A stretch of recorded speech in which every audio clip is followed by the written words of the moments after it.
नमस्कार दोस्तों। हमारी मैपिंग सीरीज में हम आज पढ़ने वाले हैं सिमलीपाल बायोस्फीयर रिजर्व है। और इससे पहले मैं आप लोगों को बताना चाहता हूँ कि हमारी एक छोटी सी मुहिम चल रही है जिसमें हम हमारा जो यूट्यूब परिवार है वो छोटी सी अपनी कोशिश के माध्यम से एक फंड जुटाने की कोशिश कर रहा है, जो कहीं ना कहीं लोगों के जीवन को बचाने के काम आ सकती है। और जैसे कि कल आप लोगों ने बहुत अच्छा सहयोग किया दोस्तों, मैं आपको बहुत बहुत धन्यवाद देना चाहता हूँ कि मेरी छोटी सी अपील पर आप लोगों ने मुझ पर विश्वास दिखाया। और लगभग हमारी जो अभी सहयोग राशि है ना, 3,000 आप लोगों की तरफ से अब तक मुझे मिल चुकी है।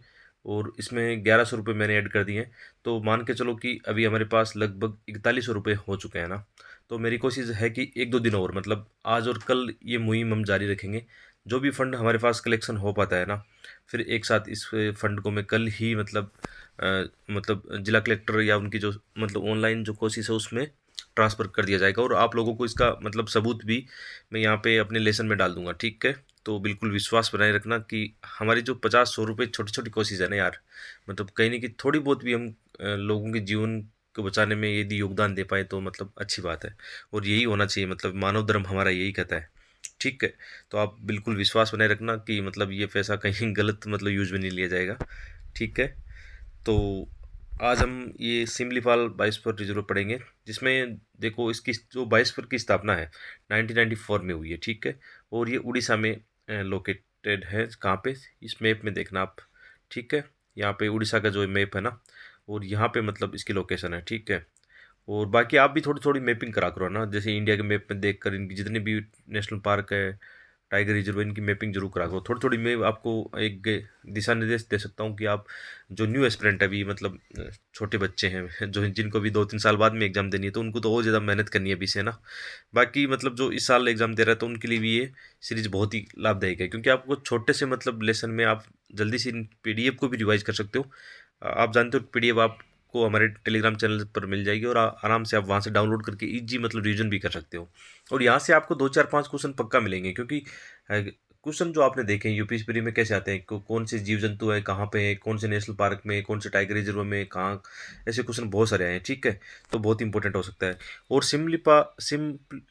सिमलीपाल बायोस्फीयर रिजर्व को 2009 में यूनेस्को एमएबी प्रोग्राम में भी शामिल किया गया है। ये भी इसका इंपॉर्टेंट फैक्ट याद रखना है, ठीक है। और ये नेशनल पार्क और टाइगर रिजर्व भी है, ठीक है। आगे है जैसे कि ये सिमलीपाल कुल्डिया हथगढ़ हाथी टाइगर रिजर्व है, उसका पार्ट है एक तरह से, है ना। तो इसके अंदर ये 2-3 चीज़ें हमारे लिए इंपॉर्टेंट हो गई, सिमलीपाल, कुल्डीहा और हथगढ़ एलिफेंट रिजर्व है, ठीक है। ये इसी का पार्ट है, बायोस्फीयर रिजर्व के पार्ट है, जिसे मयूरभंज एलिफेंट रिजर्व के नाम से भी जाना जाता है, ठीक है। इसमें 3 संरक्षित क्षेत्र यानी सिमलीपाल टाइगर रिजर्व है, हथगढ़ वन्यजीव अभयारण्य और कुल्डिया वन्यजीव अभयारण्य यहाँ पे शामिल है। तो ये लोकेशन भी आपके लिए इंपॉर्टेंट हो जाती है, ठीक है। यहाँ पे जितनी भी लोकेशन चर्चा में, इनको आप थोड़ा सा गूगल कर लेना, ठीक है। ऐसा भी क्वेश्चन आए कि कौन से रिजर्व के कौन से पार्ट हैं, ठीक है। आगे जैसे यहाँ पे कौन से इम्पोर्टेंट वनस्पति पाई जाती है, कौन सी प्रजातियाँ पाई जाती है वनस्पति की, इम्पोर्टेंट हो जाती है।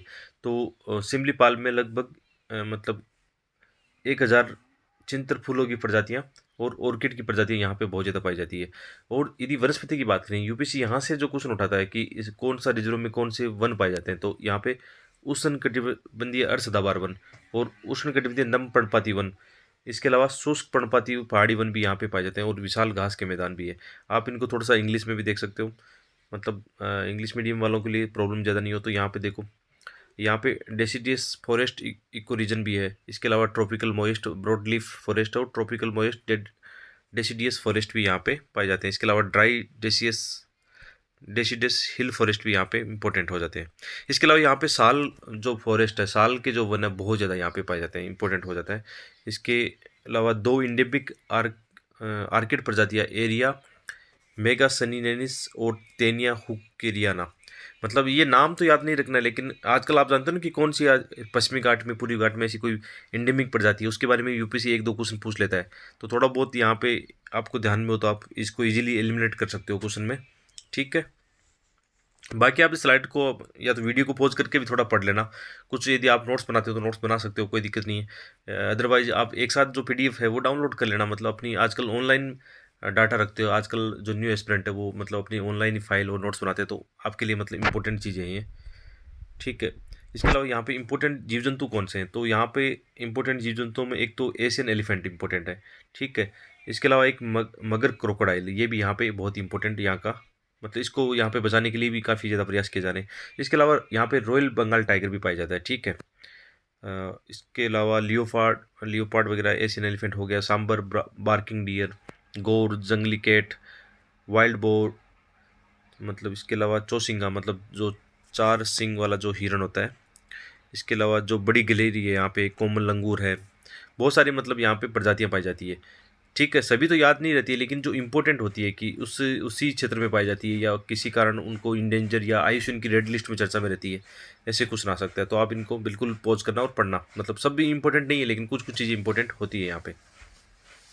आगे मतलब ये इंपॉर्टेंट है कि इस बायोस्फीयर रिजर्व में 2 प्रमुख जनजातियाँ पाई जाती है, ठीक है, इरेंगा खारिया और मेनकर्डियास, मतलब 2 इंपॉर्टेंट जनजाति। कई बार जनजाति वाला क्वेश्चन भी आता है कि कोई किस बायोस्फीयर रिजर्व में पाए जाते हैं, किस नेशनल पार्क के आसपास रहते हैं, तो वहाँ से भी ये क्वेश्चन बन सकता है, ठीक है।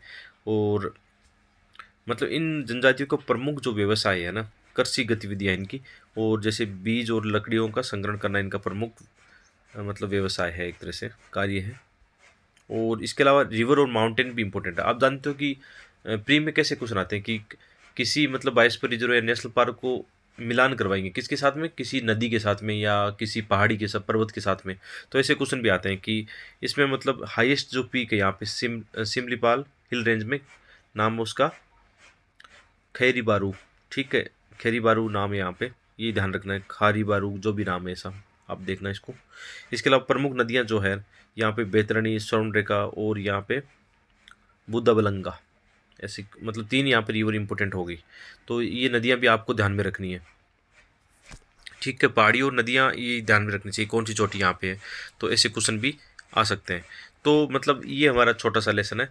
आपको विशेष तौर पर ये चीज़ें ध्यान में रखनी है कि यूपीएससी प्रीलिम्स में क्वेश्चन कैसे पूछता है ना, इनको ध्यान में रखना है। जैसे हम 2020, 19 और 18 के क्वेश्चन अब तक करके आए हैं, तो उन इन क्वेश्चनों में हमने क्या देखा है, इन क्वेश्चनों में हमने देखा है कि या तो कोई नई प्रजाति चर्चा में रही है, ठीक है, या किसी आयुष्मान की रेड लिस्ट में वो चर्चा में आई है, तो वो ध्यान में रखना है।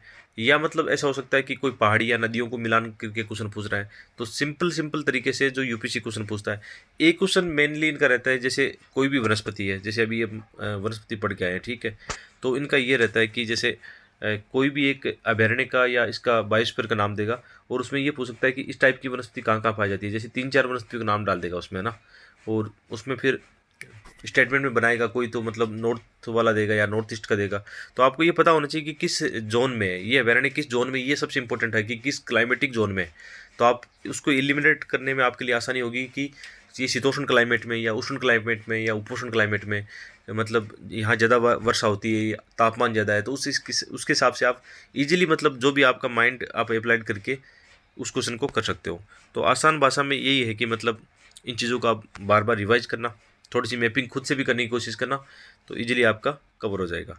तो ये लेसन आप लोगों को पसंद आ रहे हैं तो निश्चित रूप से इनको लाइक और शेयर जरूर करते रहना, और इनकी पीडीएफ फाइल आप हमारे टेलीग्राम चैनल से डाउनलोड कर सकते हो। थैंक यू दोस्तों।